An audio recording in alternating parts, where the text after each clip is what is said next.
হুগলির ধনেখালি থানার কানাগড়ে বিজেপির আদিবাসী সম্প্রদায়ের কর্মী সমীরণ মুর্মুর ওপরে প্রাণঘাতী হামলার অভিযোগ সামনে এসেছে। হামলা ও মারধরের অভিযোগ উঠল তৃণমূলের বিরুদ্ধে। বিজেপি কর্মী সমীরণ মুর্মু চুচুড়া হাসপাতালে চিকিৎসাধীন রয়েছেন। অভিযোগ দায়ের করা হয়েছে। ঘটনার তদন্ত শুরু করেছে ধনেখালি থানার পুলিশ। তবে তাদের বিরুদ্ধে ওঠা সমস্ত অভিযোগ অস্বীকার করেছে তৃণমূল। জানা গিয়েছে, ধনেখালিতে সবজি বাজারে চায়ের দোকানে বসেছিলেন বিজেপির এসটি মোর্চার কর্মী সমীরণ মুর্মু। সেই সময় অতর্কিতে তার উপরে হামলা চালায় জনা কয়েক দুষ্কৃতী।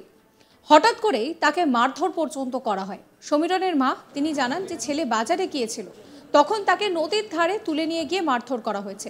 তার দাবি, তার ছেলে বিজেপি করেই বলে তার উপরে এই ধরনের হামলা চলেছে।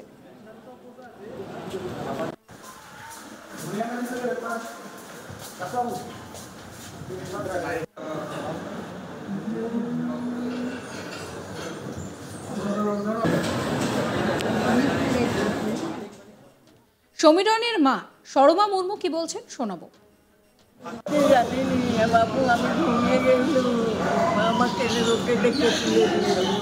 কেন মানে কি কেন মারলো, কেন হঠাৎ করে আপনার ছেলেকে? বাজারে গেছিল শুনছি, আমি দেখিনি কিন্তু শুনছি বাজারে গেছিল, বাজার থেকে তুলে নিয়ে গিয়েছিল। কারা মারলো জানেন? আমি তো ছিলাম না মারার সময়। তারপরে কি করলেন? কি করলো, আমার বাবুরাকে ফোন করলো, বাবুরা সব নিয়ে এলো। কি চাইবেন আপনি, কি চাইবেন মা হিসেবে, কি চাইবেন? আমার ছেলে যেন ভালো হয়ে যায়। আমার ছেলে বাজারে গেছিল, তাকে তুলে নিয়ে গিয়ে নদীর ধারে নিয়ে গিয়ে মেরেছে হোটেলের কাছে। কারা মারলো? এই তৃণমূলের লোক, নেতারা, মানিক মল্লিক। আর আপনার ছেলে কি করে? ও আমার ছেলে কি করে, বিজেপি করে, বিজেপির নেতা, ওই জন্য মেরে। বিজেপি করার অপরাধে কি মার খেলো? হ্যাঁ। কখন ঘটেছে ঘটনাটা? কখন ঘটেছে সেটা আমি বলতে পারছি না, আমি তখন বাড়িতে ছিলাম, আমাকে লোক ডেকে দিল বলে তাই। কি বললো আপনাকে? বলছে তোর ছেলেকে মেরে ফেলে রেখে দিয়েছে।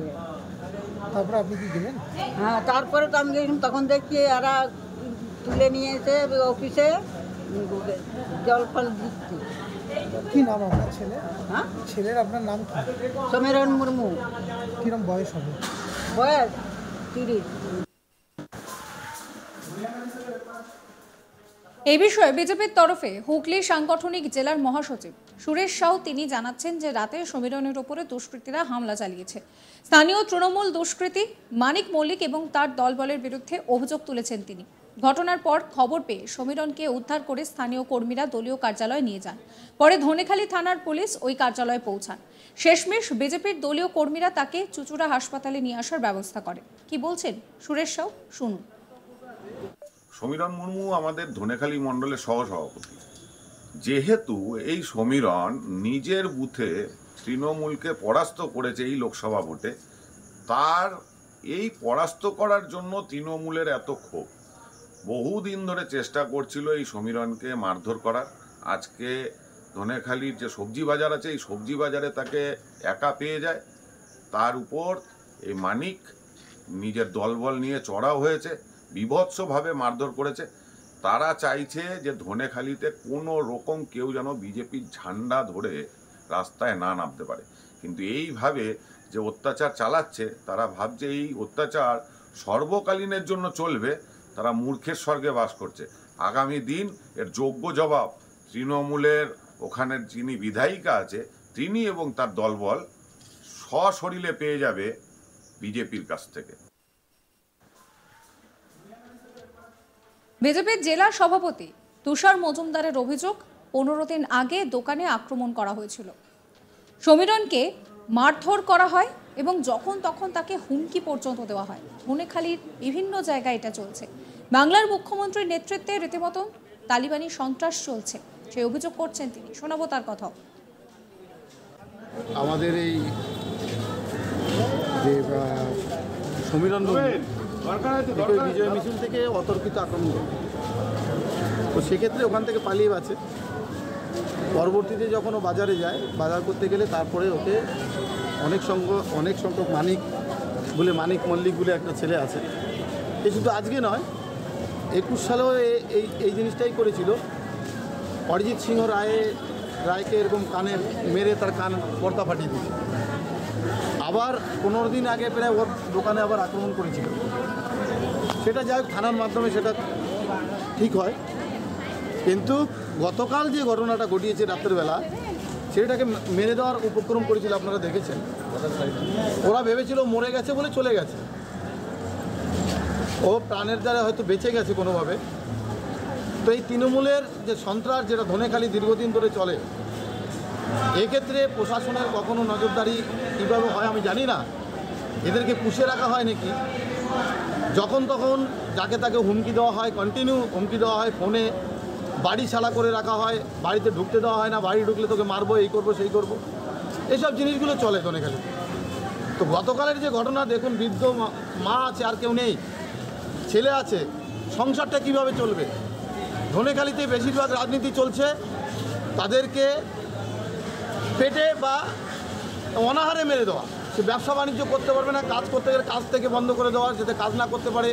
বিভিন্ন জায়গায় লাইট পোস্ট, যেখানে লাইট চলছে সেই লাইট দেখবেন কারেন্ট বন্ধ করে দিয়েছে, রাস্তার লাইট বন্ধ করে দিয়েছে অন্ধকারে, যাতে ওদের মারতে সুবিধা হয়। এটা বিভিন্ন জায়গায় চলছে ধনেখালিতে। তো সেক্ষেত্রে যে বাজে তালিবানি সন্ত্রাস, এই সন্ত্রাস এই বাংলায় এই মুখ্যমন্ত্রীর নেতৃত্বে চলছে। মানুষ যদি সোচ্চার না হয়, এই বাংলা আগামী দিনে বাংলা থাকবে না, মানুষও থাকবে না। আজ আপনি দেখুন, কদিন আগে একজন তৃণমূলের নেতৃত্ব উত্তরপ্রদেশে চলে যাচ্ছে। কেন যাচ্ছে? বাংলায় থাকতে পারছে না, বাংলায় নিঃশ্বাস বন্ধ হয়ে যাচ্ছে, এত সন্ত্রাস। বাংলায় শাসন চলছে না, সাধারণ মানুষের জন্য বাংলা নয়। থানায় কি অভিযোগ হয়েছে? থানায় আমরা অভিযোগ দায়ের এক্ষুনি নিয়ে যাচ্ছি, সব মাকে নিয়ে যাচ্ছি, আমরা এক্ষুনি অভিযোগ দায়ের করব। এবং এটা একটা এসটি সম্প্রদায়ের জাতি, তারা কালকে হুল দিবস ছিল, আজকে সেই অবস্থায় তাদেরকে মারা হয়। এটা কোন নাগরিকত্ব, কোন ভাষা আর কোন মানুষের স্বাধীনতা যে তাদের এত উৎসব? আজকে আদিবাসীদের কী অবস্থা, এটাও দেখার বিষয় আছে। আদিবাসীদের ভোট নিয়ে তারা যেতে, অথবা আদিবাসীদের পাশে থাকে না, খালি আদিবাসীদের পর্যন্ত এখন ডিভাইডেড করতে তৃণমূল দুটো জাতি করে দিচ্ছে আদিবাসীদের মধ্যে। এটা ভারতীয় জনতা পার্টি করে না।